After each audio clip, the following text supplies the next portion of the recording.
This end-stage kidney disease patient is avoiding dialysis today, all thanks to simple foods. Here is what they are. An 81-year-old man, stage 5 CKD, is starting his first dialysis session. But something is wrong. The dialysis fluid caused an inguinal hernia. He can't do dialysis anymore. With very little residual kidney function, this man understands that there is only one thing to do for him: find an alternative to dialysis. He starts to search the internet and eventually he comes up with a plan. And well, it worked. He was able to avoid dialysis and to stay stable in stage 4 for 3 years. What we will see today is what this man is eating to avoid dialysis.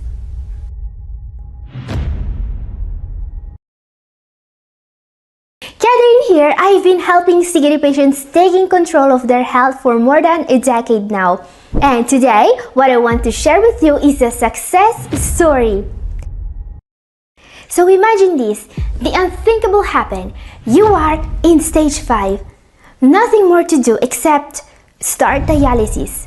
You start to get informed about it and you follow a course. You are ready. But even dialysis fails you.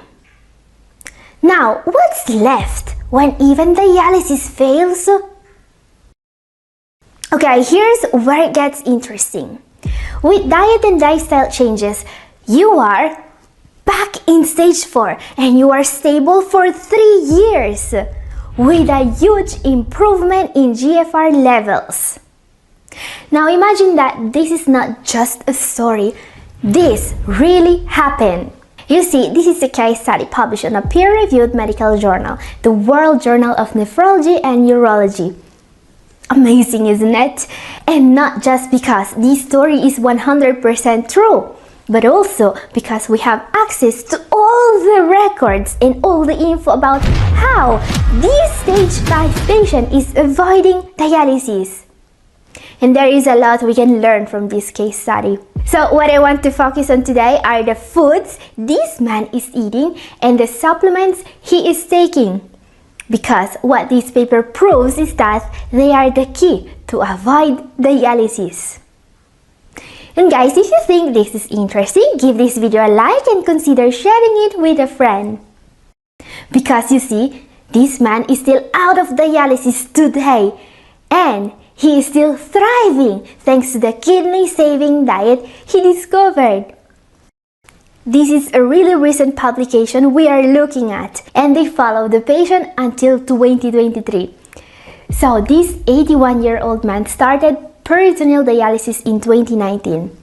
But that didn't work for him and he had to find an alternative by himself: a diet. So the big question is, what diet is this man following in order to avoid dialysis in stage 5? Can you guess what diet makes you avoid dialysis? I'm wondering, maybe a raw meat diet? Or a keto diet? Or a carnivore diet? So can you guess what is the only diet that can keep a stage 5 patient out of dialysis?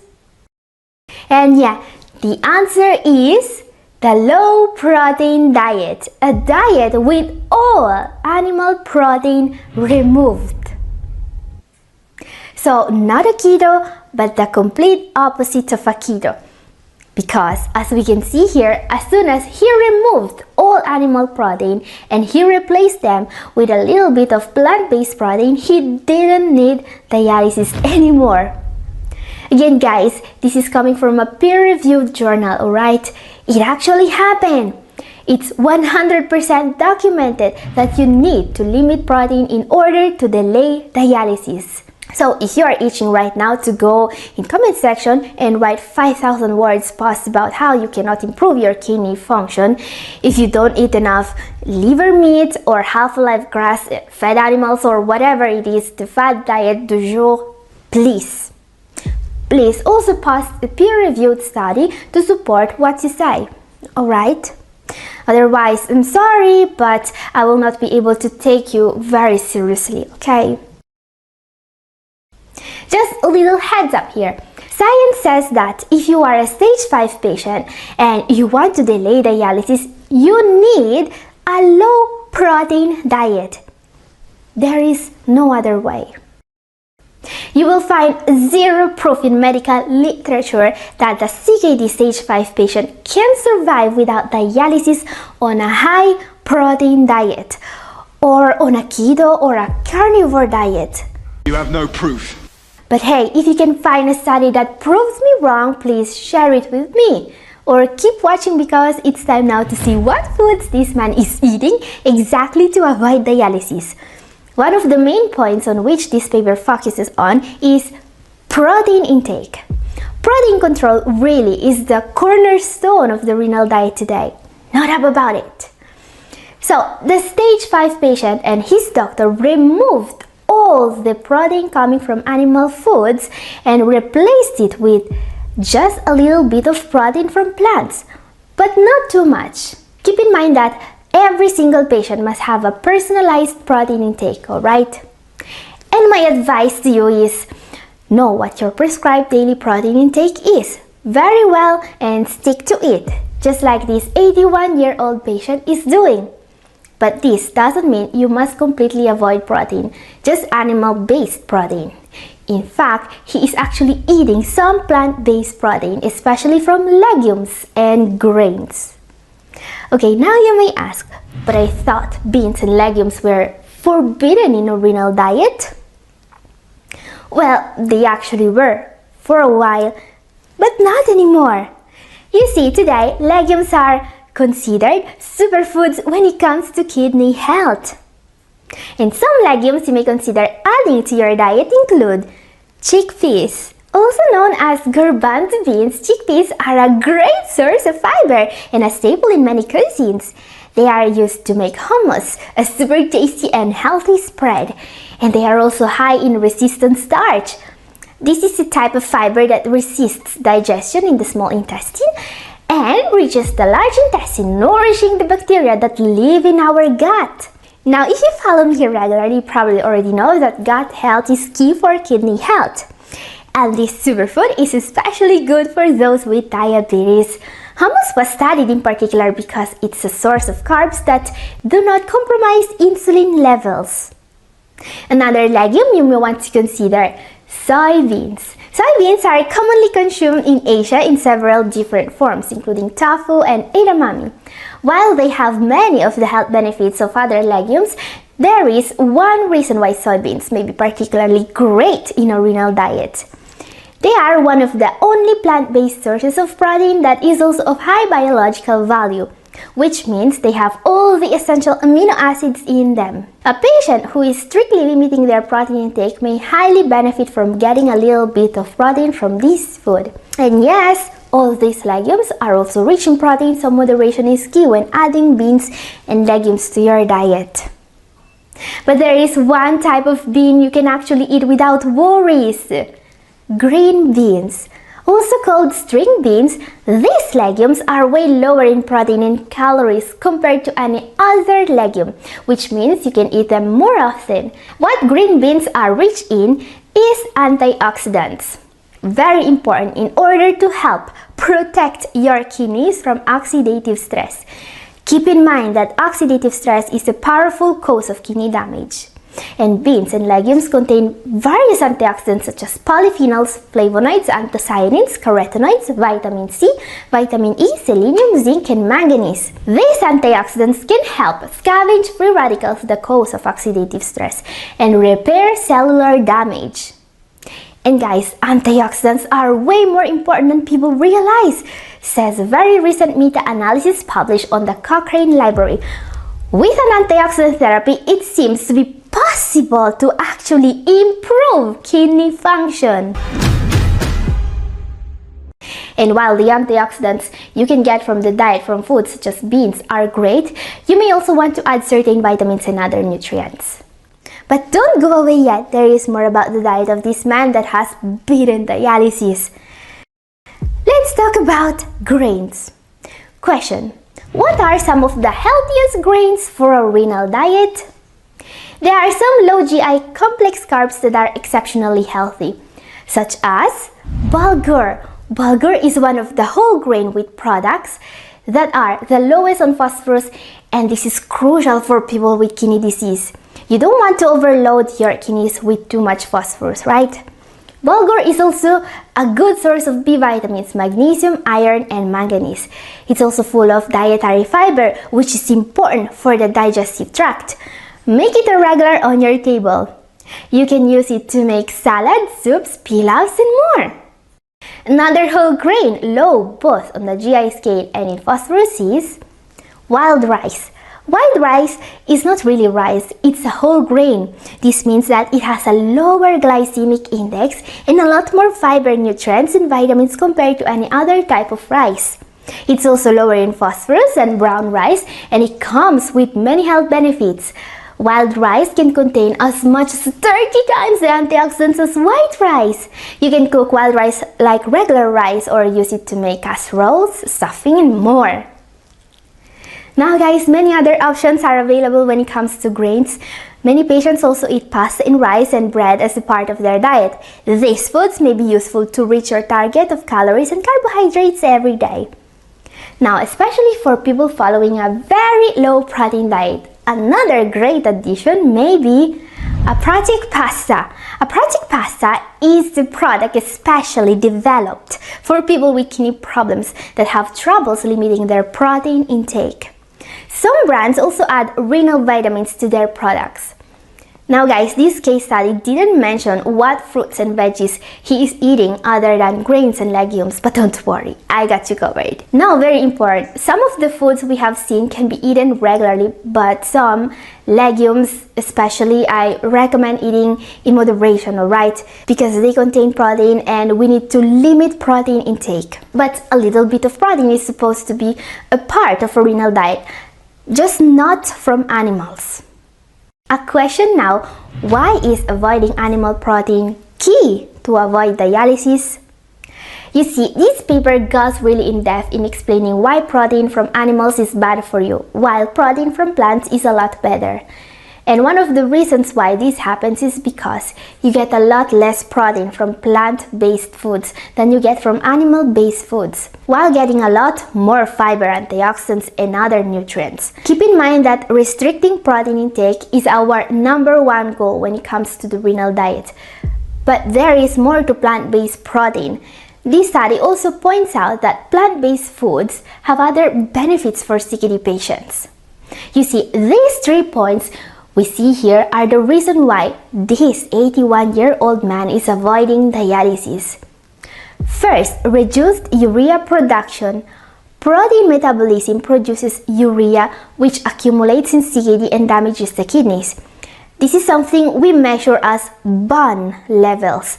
When the patient started to avoid animal protein, this BUN dropped from 85 to 54 milligrams per DL. And that's a huge drop.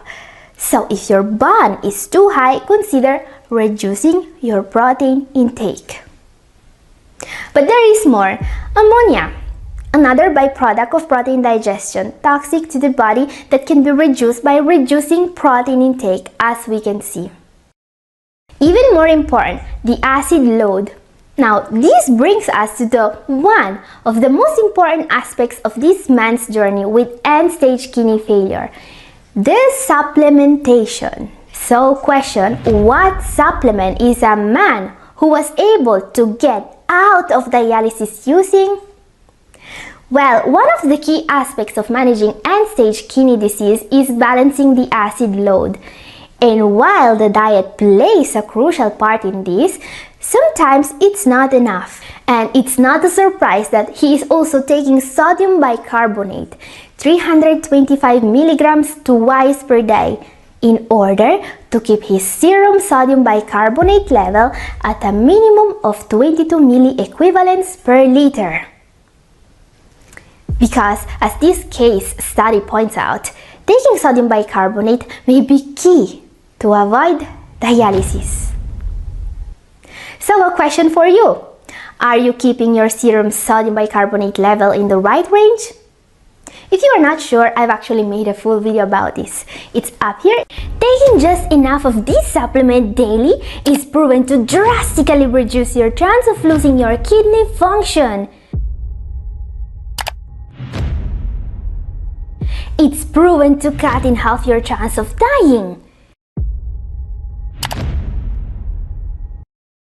And also to cut in half your chance of ending up in dialysis. And taking control of your health doesn't just mean alleviating the symptoms of kidney disease. It means achieving tangible results when it comes to improving your kidney function. Results that you will be able to see written black and white at your next blood test. Yes, my aim is to help you lowering your creatinine levels and avoiding ending up in dialysis. Because today, medical literature clearly proves that having kidney disease is not a death sentence anymore. This is a disease that can be treated successfully in all the stages.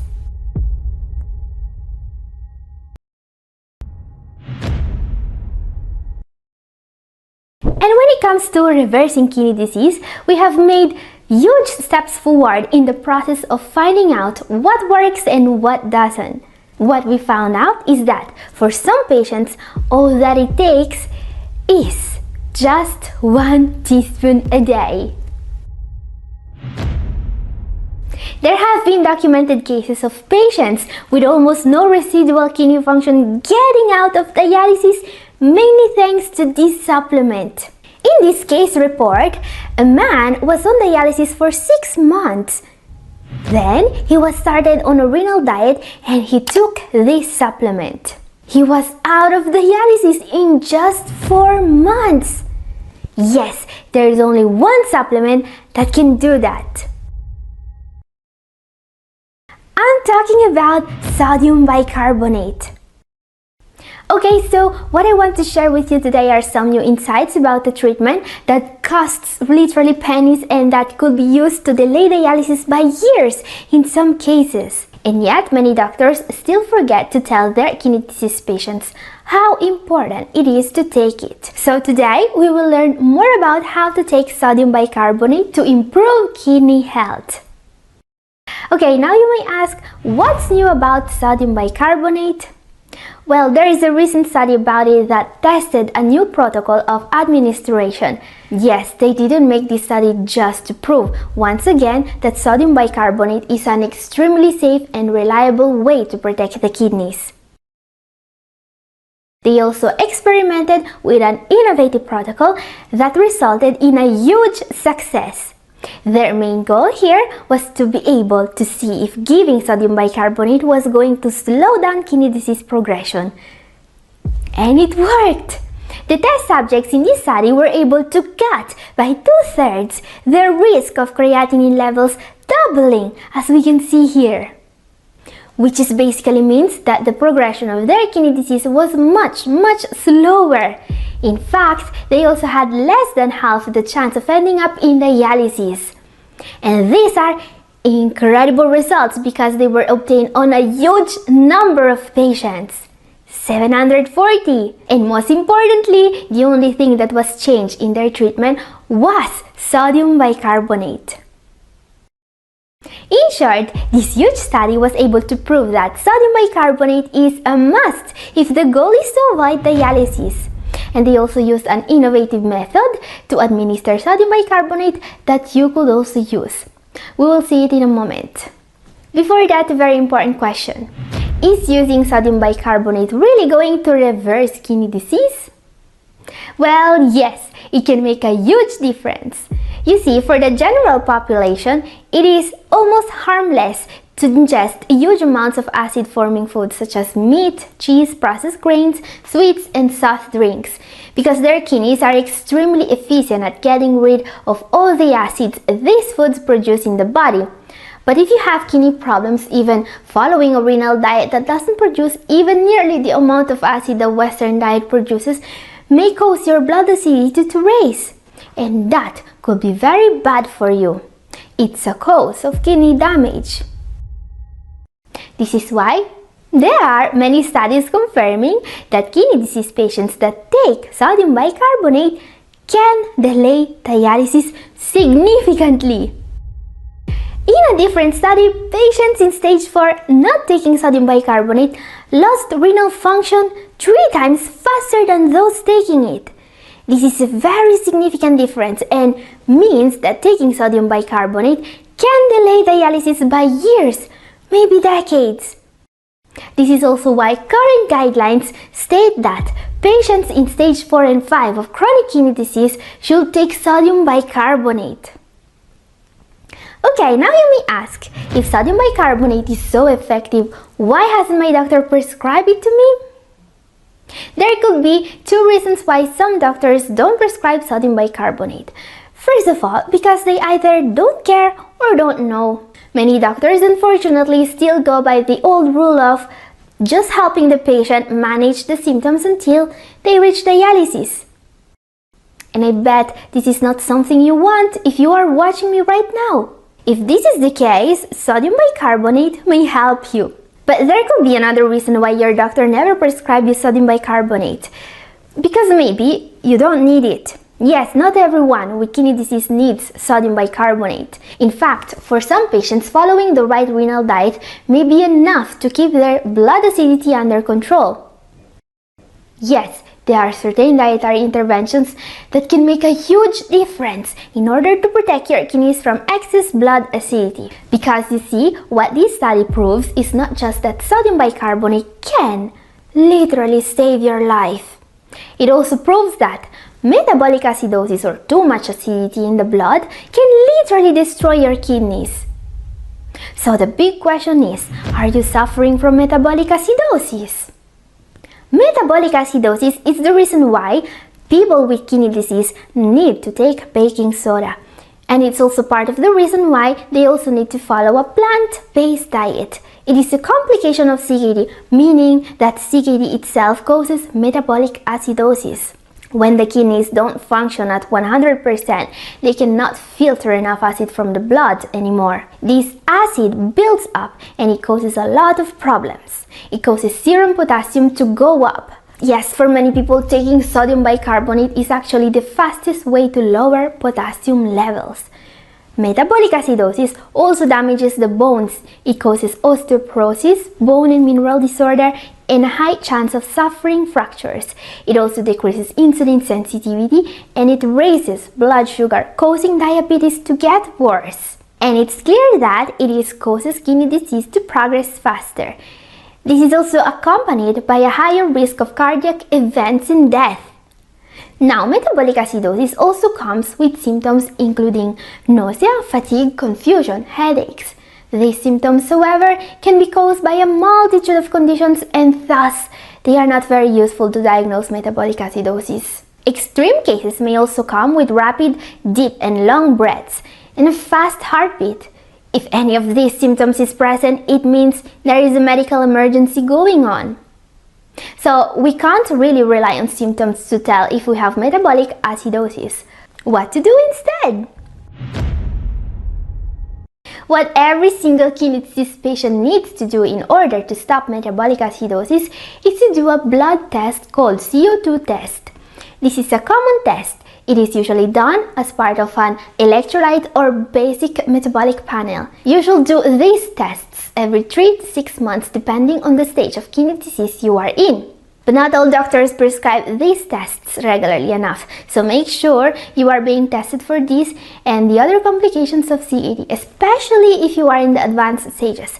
Keep in mind that this can make all the difference between ending up in dialysis and starting to see an improvement in your kidney function and creatinine levels. So when you do a metabolic panel, this is one of the most important things you should look at. The level of CO2 or serum bicarbonate. The normal range is 23 to 29 milliequivalents per liter, alright? Some patients will have lower levels than that, and this is something we need to take care of. How? Well, sodium bicarbonate is used to treat this issue. So very important. What's new about the way kidney disease patients are supposed to take sodium bicarbonate? Well, in this video, we looked at a study in which a huge number of patients were able to protect their kidneys just by taking sodium bicarbonate. It's interesting that in this study, they used a more scientific way to administer sodium bicarbonate than what most people actually do. Many kidney disease patients just take 1 gram of sodium bicarbonate 1 to 3 times a day with water and away from meals. For some patients, this could work, especially if their CO2 levels are not too low to begin with. But there could be a better way. As we can see here, what they did in this study was simply to start from the CO2 level the patient had before the intervention and to use an equation to calculate how much sodium bicarbonate they needed every day. The idea was to get the patient to the ideal range, which is 24 to 28 milliequivalents per liter, as fast as possible. So for example, if a patient had a CO2 level of 21, they would have been given 4,410 milligrams of sodium bicarbonate per day. They would have then increased the dose by 25% every week and tested again every week until the correct CO2 level was achieved. Now, I get that not everyone can get tested so often, but my advice is still do this test at least every few months. It's incredibly important that you are in the right range for this level. So if you are suffering from kidney disease stage 3 to 5 and you're not taking sodium bicarbonate, talk to your doctor and do this test. Another interesting tip about sodium bicarbonate: it causes nausea to some patients. If this happens, there is also a way to take it without nausea. It's the sublingual route. For sublingual administration, you just need to place the correct quantity of sodium bicarbonate under your tongue and wait for it to dissolve. Again, consult your doctor to see if this is the right way for you. Now, some people are worried about the amount of sodium or salt in sodium bicarbonate. So the question is sodium bicarbonate safe if you need to limit salt intake? Sodium bicarbonate does actually contain some sodium in it. But you see, while it has been proven that excess of salt in the diet is very bad for your blood pressure, sodium bicarbonate is not an issue if taken in the correct dose. This is what a very recent meta-analysis conducted on 1,853 patients with chronic metabolic acidosis found out. In this review, those taking sodium bicarbonate actually didn't suffer from an increase in blood pressure. Taking sodium bicarbonate had dramatically reduced their blood pressure. So this remedy doesn't just protect your kidneys, but your heart too. The reason behind this is metabolic acidosis. Treating metabolic acidosis will improve several health markers, including your blood pressure. But you see, even if sodium bicarbonate doesn't raise your blood pressure, it still contains sodium that should be factored in when planning a renal diet. Now, sodium bicarbonate also comes with a couple of other side effects. Some people also report stomach discomfort when taking it. Sodium bicarbonate should be always taken on an empty stomach, otherwise it will make you bloated. These issues may be relieved by taking it under the tongue. Another known issue: sodium bicarbonate may cause problems in the long run with gut flora. So you may be interested in knowing that there is an alternative to sodium bicarbonate that will still treat metabolic acidosis and delay dialysis, but that doesn't contain sodium. So what can be used instead? The other supplement that could be taken to control acidity is magnesium, especially magnesium oxide. Now keep in mind that sodium bicarbonate is the safest and the most widely prescribed way of keeping acid level in the right range today. But supplementing magnesium also has a very significant alkalizing effect on the body. And magnesium from supplements or from foods has a ton of health benefits. Just like for essential vitamins, you cannot live without enough of it. And most kidney disease patients are also deficient in magnesium, so supplementing it will come with several extra benefits. Yes, some CKD sufferers are now being given magnesium supplements instead of bicarbonate to keep their acidity levels in balance. Now, when it comes to magnesium, my recommendation is to supplement it no matter what. Obviously, consult your doctor, but magnesium is something that almost anyone with kidney disease would benefit from. And according to studies, taking around 300 to 400 milligrams of magnesium oxide per day seems to be the best way to get most of the benefits. You will be able to know if this is enough to keep your blood acidity in check by doing a CO2 test. So yeah, in some cases magnesium is enough, in some it is not. Get tested. And now you may ask, what about the diet? Well, obviously taking magnesium or sodium bicarbonate is just part of the equation when it comes to controlling metabolic acidosis. You see, there are certain foods that have an extremely powerful alkalizing effect on the body. They can make a huge difference in terms of improved kidney health. And if you want to know more about these foods and also to try an incredibly alkalizing smoothie, my video up here is for you.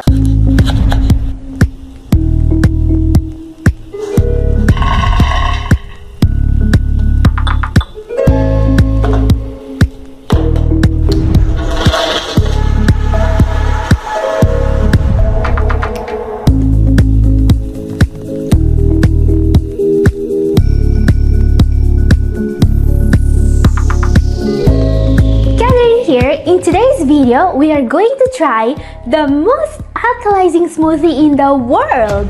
Every single ingredient in this smoothie is specifically chosen to give you the greatest possible benefit. And well, the aim here is to get some of our GFR back. Yes, this can be done. There is scientific proof that with kidney disease, the most important markers can be improved by an alkaline way of eating. Even people in stage 4 can stop CRF progression and in some cases restore some of their GFR when they replace acidic foods with alkaline ones. Like the foods of today's video. Some of the foods we are going to try today are so alkalizing they can directly undo some of the damage done by eating animal protein and processed foods. Let's see how to do that. Okay, let's start with a food with impressive protective benefits. Lemon. These beautiful organic lemons are some of the most alkaline fruits you can find. Yes, lemon doesn't just have a very high alkalinity for a fruit. It's also very good for you. But never discard the peel. While many people only use the juice of the lemon, according to science, the best part of the fruit is the peel. Studies have found that there are enzymes that fight hypertension in the peel of lemons, and one polyphenol in particular is also very helpful in reducing adipose tissue in those with T2D while improving insulin sensitivity. Amazing! But remember, these incredible natural compounds are mostly present in the peel, so don't throw it away! Let's add 1 medium lemon. And as I was saying, the lemon is one of the most alkalizing fruits you can find. Question: why is eating alkalizing foods so important? Well, the general population can eat high acidity foods such as meat and junk foods without immediate repercussion. Those with reduced GFR doesn't have that luxury. You see, the kidney is the organ in the body that's supposed to manage body acidity. When GFR is reduced, people often have difficulty maintaining proper acid-base balance in the body, which can lead to a buildup of acid in the blood, a condition known as metabolic acidosis. This will make GFR decline faster. On the other hand, studies found out that when we start replacing acid-forming foods with alkaline-producing foods, it's actually possible to stop the decline of GFR. But it's not just that. There is proof in scientific literature that some CRF sufferers, even in the advanced stages, were able to reverse the decline of GFR when they greatly reduced the acidity in their diet. We will see more about what to avoid and what to eat more of in the rest of this video. For now, consider that I have selected for this smoothie some of the most alkaline foods in the world. Yes, this will really help. Let's see the next entry now. Hazelnuts. Every smoothie needs a source of fat. It's what makes them taste good even without added sugars. And while I always add nuts to my smoothies, hazelnuts are somehow special. A study found out that eating hazelnuts regularly may improve insulin sensitivity, cholesterol levels, and reduce inflammation markers. So let's add 1 ounce of hazelnuts, around 30 grams, to our smoothie. And while you can add many different nuts to your eating plan to achieve this result, hazelnuts are the only nuts that are significantly alkaline forming. Unlike other nuts, pecans, cashews, walnuts, pistachios, and so on, that are slightly acid forming. In fact, if we take a look at this food table, we may notice that almost all nuts have a positive Pearl score. Hazelnuts, on the other hand, have a negative Pearl score. But what does that mean? What is the Pearl score and why is it important? The Pearl score is a measurement of the amount of acid your kidneys will have to remove after eating 100 grams of a certain food. So it doesn't have to do with the taste of the food. Lemons, with their sour taste, do not produce acid in the body. They remove it. Milk, on the other hand, does produce acid in the body. If we look at this table, higher Pearl values indicate more acid is produced from that food. Negative Pearl values, like that of the foods of today's video, is actually helping the body removing acid. So this score tells us, in short, how kidney-friendly a food actually is. While it's safe to consider almost all greens very alkaline, almost all fruits alkaline, and meat and fish generally acidic, there are some surprises. Like our next entry. The next one will really go a long way in protecting our kidneys from excess acidity. This is a superfood with a Pearl score that's off the chart. It will make our smoothie incredibly alkalizing. Spinach. Spinach is one of the best sources on earth of nitrates, but also vitamin C, iron, and many other key nutrients. But that's not the only reason why I'll be adding 2 cups fresh spinach leaves to this smoothie. The other reason, as we can see here, is that spinach has a Pearl score that's off the chart. Minus 14.0, which is lower than basically any other fresh food on earth. What this means is that eating spinach on a regular basis may actually make a significant difference in managing the acidity of the body. Question: what if you need to limit potassium intake? Now, spinach, like many other alkaline foods, do contain some potassium. You see, the thing is, this mineral is highly alkaline in nature, making it beneficial for neutralizing excess acid in the body. But some CRF sufferers are still ordered today to limit consumption of high potassium foods. What to do if you still have to follow this rule?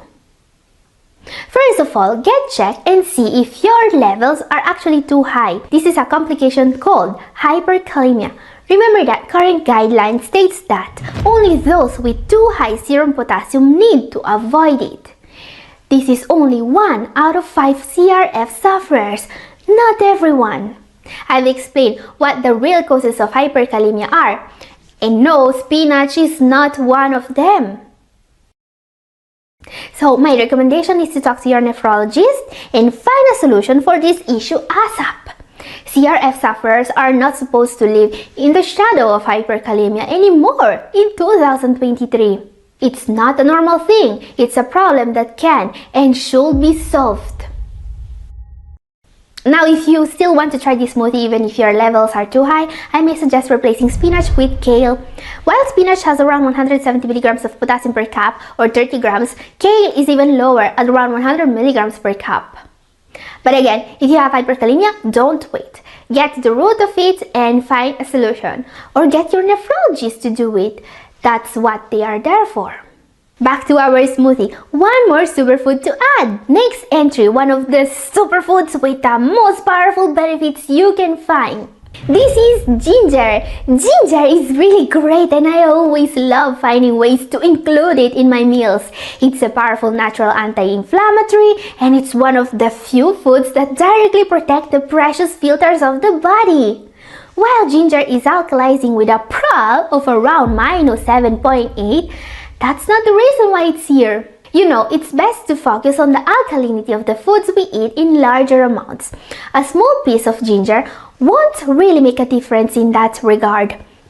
What ginger is going to help us with is a certain heavy metal called cadmium. It's no secret that the main danger of cadmium exposure is irreversible damage of the canals within the glomeruli, something called renal tubular dysfunction. What not many people know about cadmium is that modern society exposes us to huge amounts of cadmium every day. Smoking, even secondhand, or eating conventionally grown foods can all expose us to cadmium. Guys, using these simple staple foods as a way of protecting your GFR should be a prerogative for anyone aiming to get better. Ginger is not just one of the most powerful anti-inflammatory foods you can find. It also protects you from cadmium. So make it a regular on your table. This is cinnamon.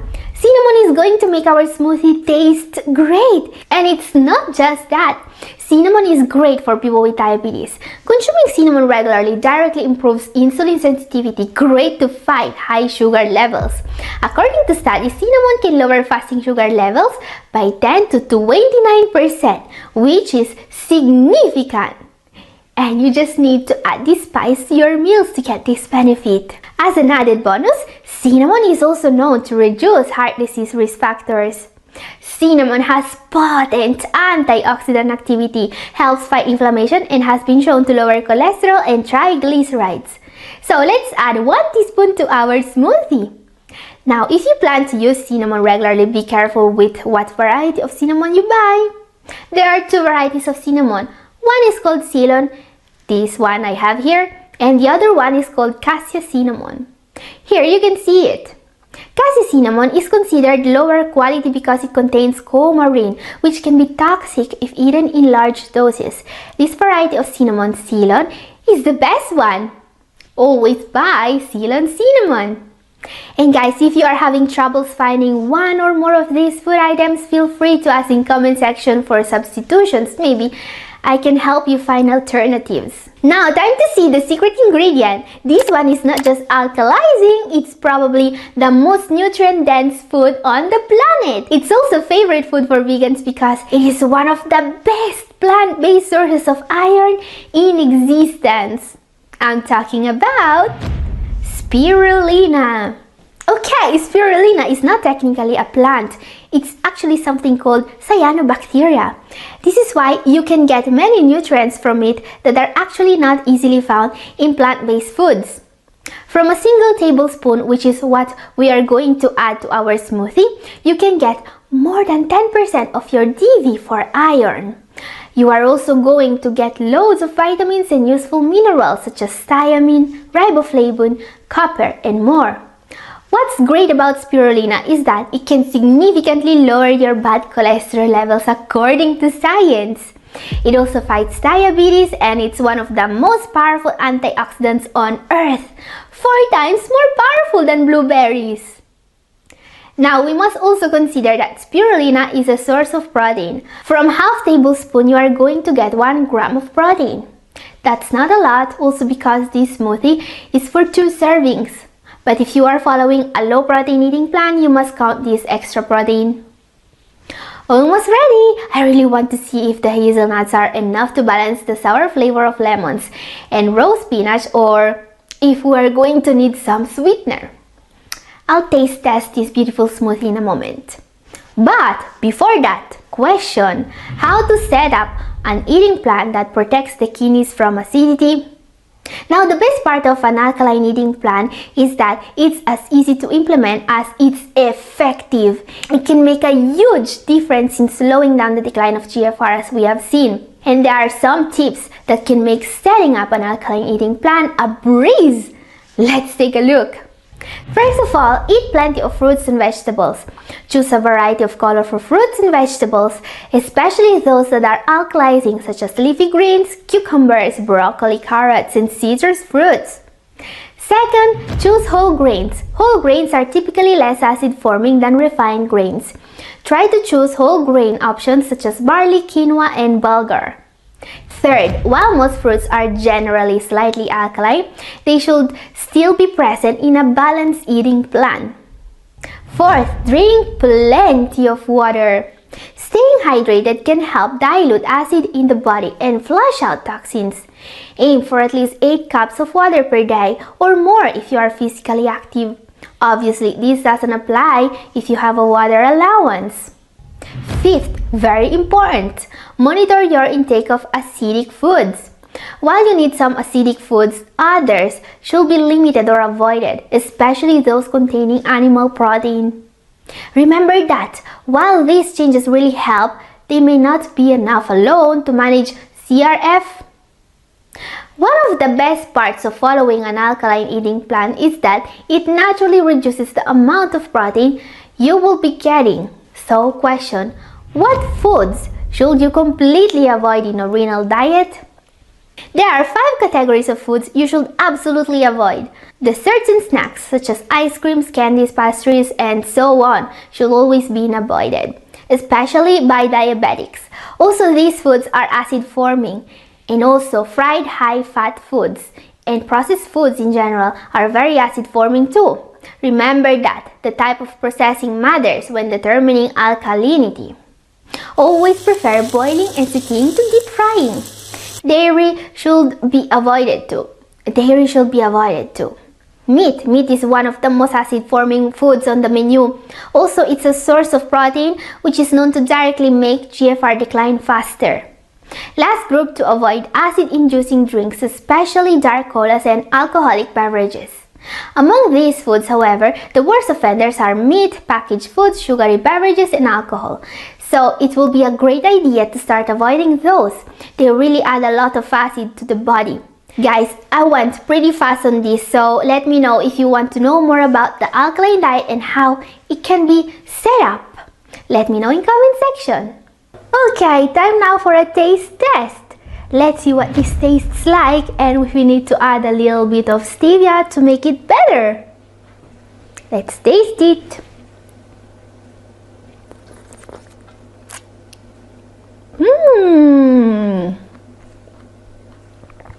I can definitely taste the lemon in here, but I like it. No, I feel I can drink it like this without any stevia. But let me know what you think when you try this smoothie. It's good.